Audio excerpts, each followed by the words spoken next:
This program is brought to you by LaSalle High School, Cincinnati, Ohio. 3091 North Bend Road, Cincinnati, Ohio, 45239. For more information, go to www.lasallehs.net.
Greetings, everyone, and welcome once again to another episode of Lancer Witness. I am Joe Seaford, class of 89, joined by our Lancer Witness producer, Joe Strecker, class of 93, and again, our guest in studio, Dr. Sean Reynolds, class of 72.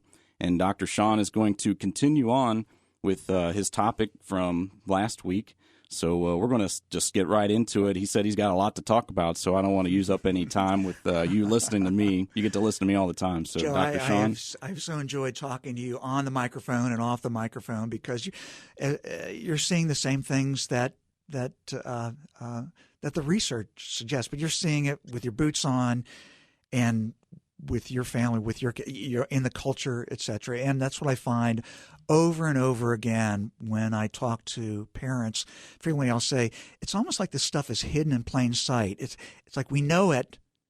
For instance, I'll ask a question: how many of you are surprised to find that we Catholics are doing less well than any other religious group in the country in terms of transmitting the faith to the next generation? Yeah, that's a big surprise to a lot of people. It's a huge surprise. But on the other hand, when they consider it and they think about the kids in their orbit, their sports teams and what their parents are doing and thinking about Sunday Mass, and most often in groups of parents will say, yeah, I get this. I see this. This is what's happening. Well, I got a group of kids in the wheelhouse. I got a 15-year-old daughter, a 13-year-old daughter, and an 11-year-old daughter. So, I mean, I'm right in the middle of it, and I see it every day. And so, in a way, this conversation is directed to you, even directly to you. So feel free to. Well, I appreciate that. Feel free to give me a timeout or throw a flag if I'm off the mark here. But one of the things I wanted to say last time, but I really didn't get a chance to emphasize is this that this message can easily be understood as this guy serving up a heaping helping of guilt or shame or parents, it's, you're bad, your responsibility, and you're not. And what I wanted to say is this, that those of us in church leadership have come to realize that in terms of the great old Pogo cartoon, we've met the enemy and he is us. I'll frequently have conversations with church leaders and we'll come to agreement that our parents are whom we've made them to be. And what I mean by that is this, that take, for instance, I work closely with confirmation programs. Our typical confirmation program, this is across the country, is this is the way it works.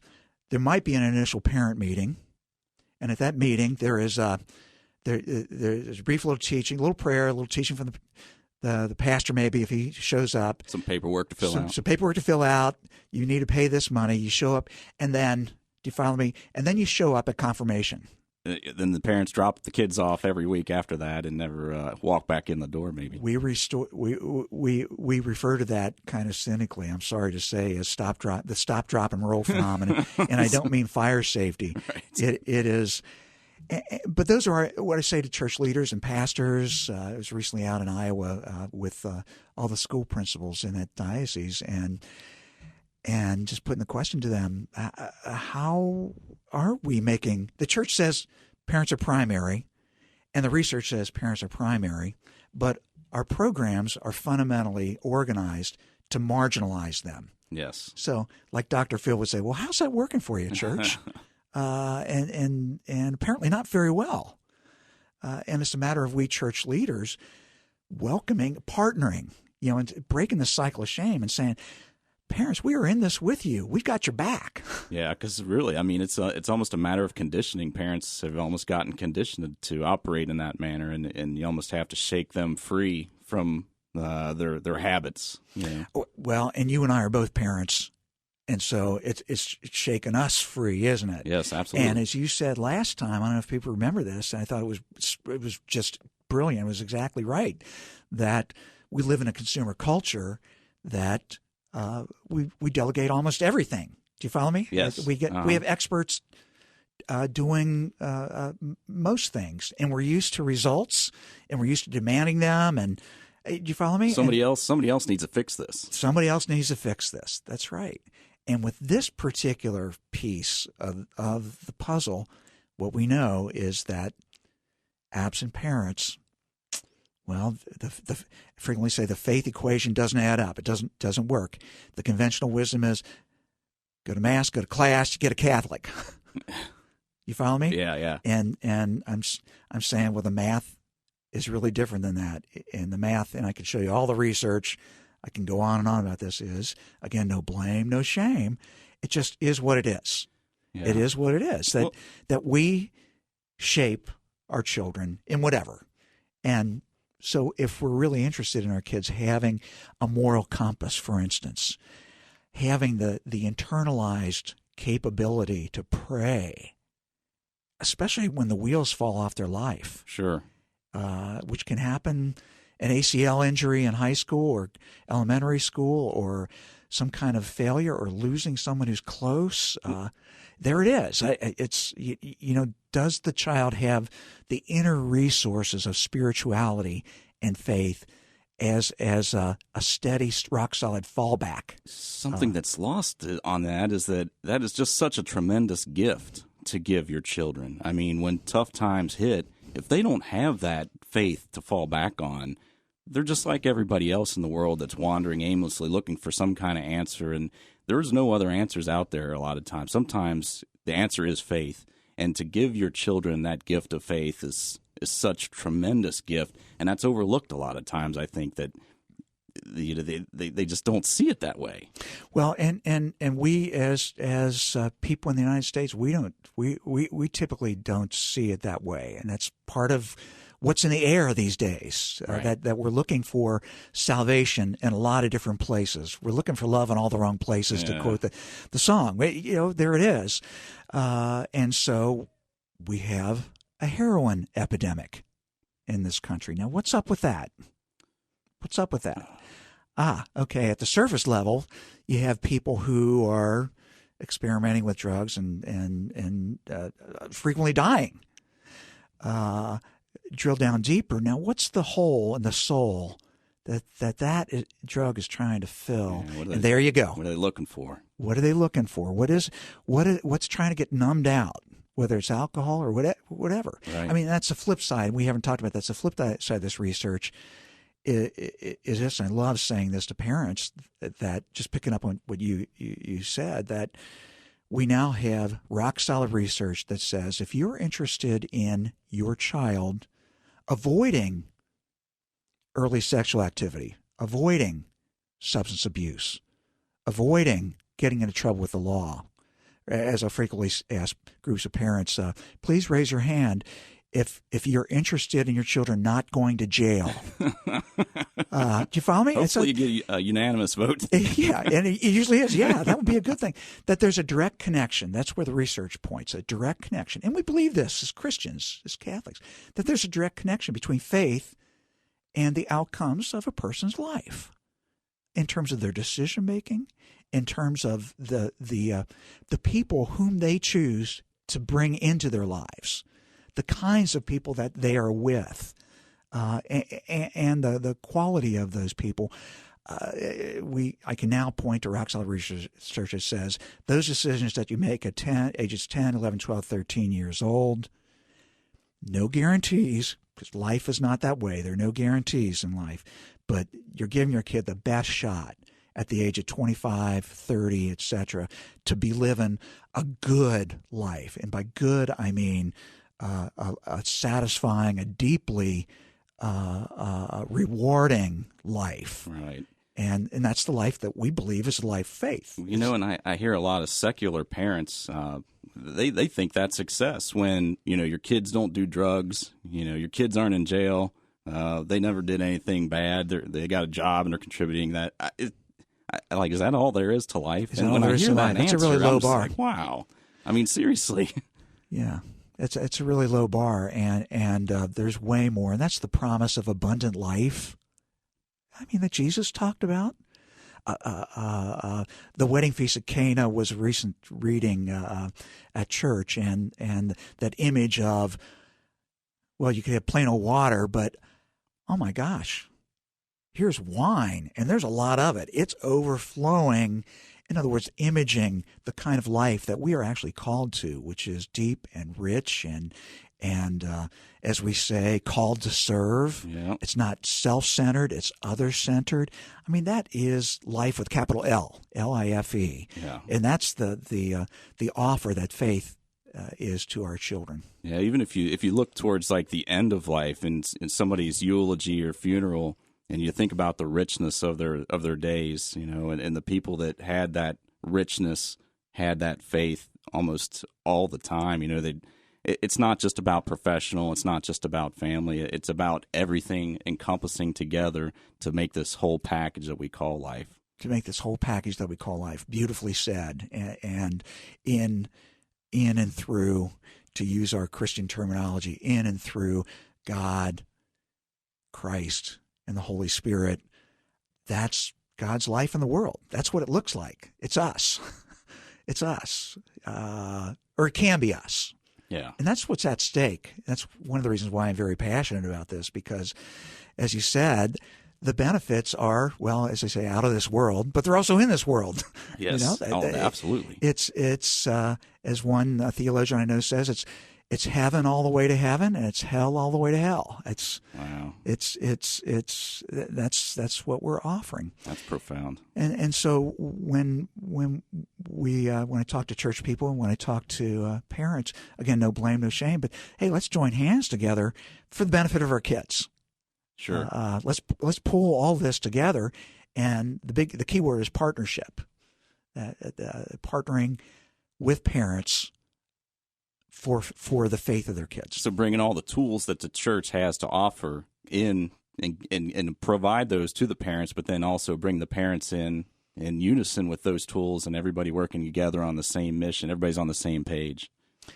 That's the goal, but we have to undo some habits of ours, and they're the kind of the delegating habits. The thing you talked about in the other show, taking responsibility. Unless you turn that corner and you realize my kid's going to end up a whole lot like the original model, a whole lot like what I see in the mirror every day. Sure.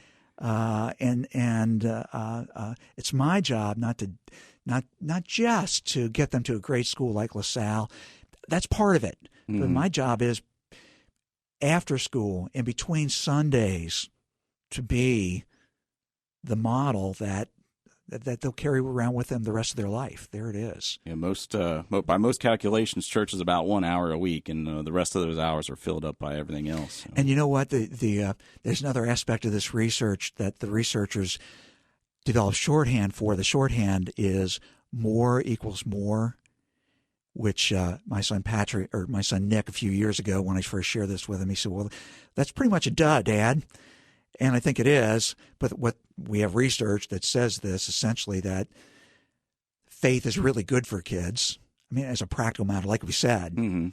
And the more faith that during a given week that a young person is encountering, either in teachers or in athletics, it doesn't have to be in church, by virtue of who the coach is, now the coach coaches, by virtue of the other adults who are friends of the parents who come over to the house and the way that they live.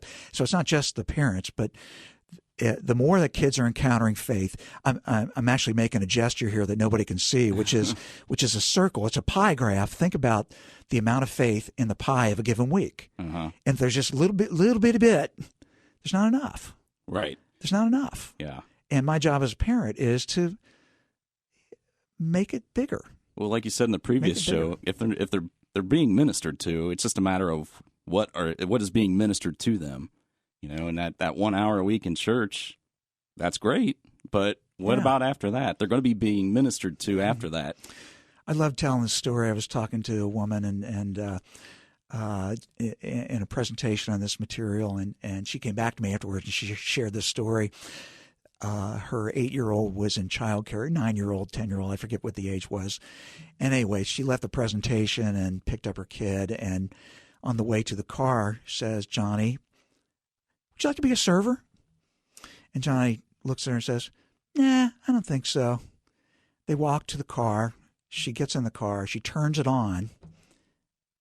She didn't pull it out of park. Do you follow me? And Johnny's sitting there. Well, what the heck? What is going on? Am I in trouble? And she turns off the car. She says, "Johnny, come with me." And she walked with her son over to the rectory and signed her son up to be a server. I tell that story. It's a true story. She that's what she did. She was so proud of herself as a parent that she drew a line in the sand and insisted. I like that word a lot for parents. There are things that we insist on. We insist on eat your spinach or your broccoli. We insist you don't watch this, you do watch that.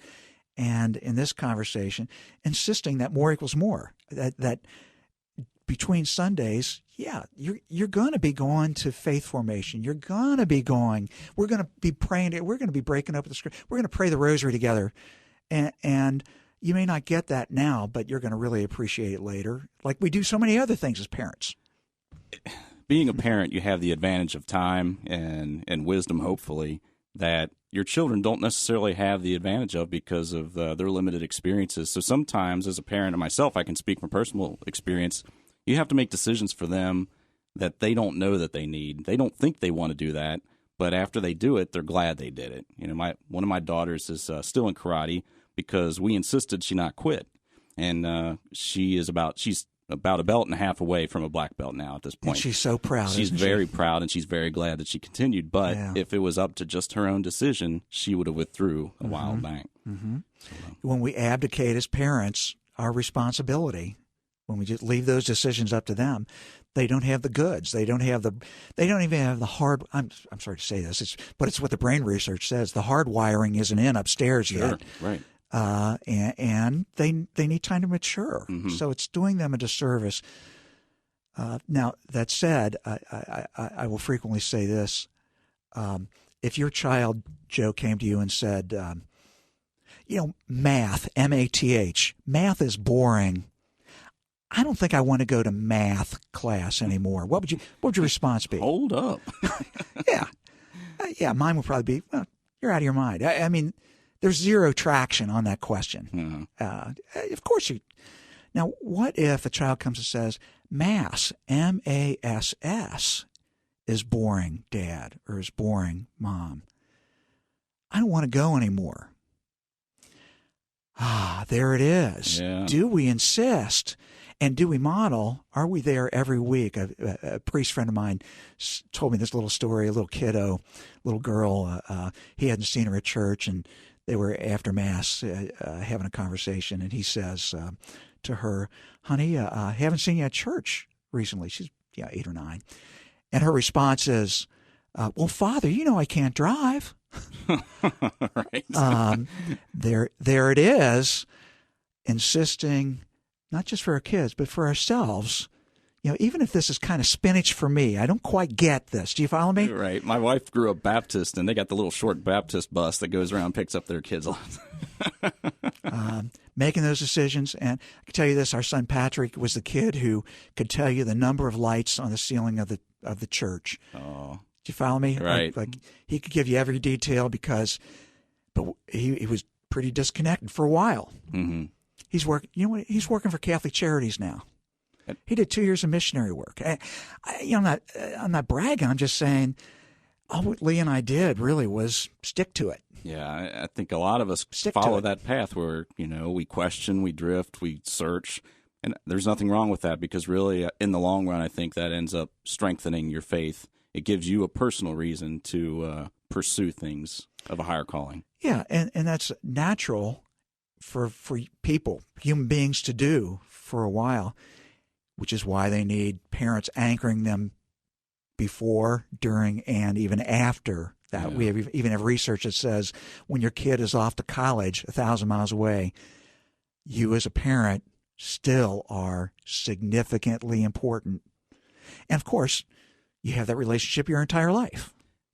And then you can rest in the peace knowing that you did everything that you could possibly do. And at some point, you have to turn the reins over. They're their own individual person, and I did what I could do. Now I have to trust in them and in God to go in the right direction from that point. And what a bad day it is if I look back with a lot of regrets thinking, Sure. my Lord, and that's why one of the reasons I'm sharing this information, it's just information that I think is important for people to know, to save them from that moment of truth later on, like, oh my gosh, I missed the opportunity. I should have done something better. Yeah, you never want to live life with regrets at all. Yeah. And that includes parenting. And that's why I call it an empowerment. It's not a blame message.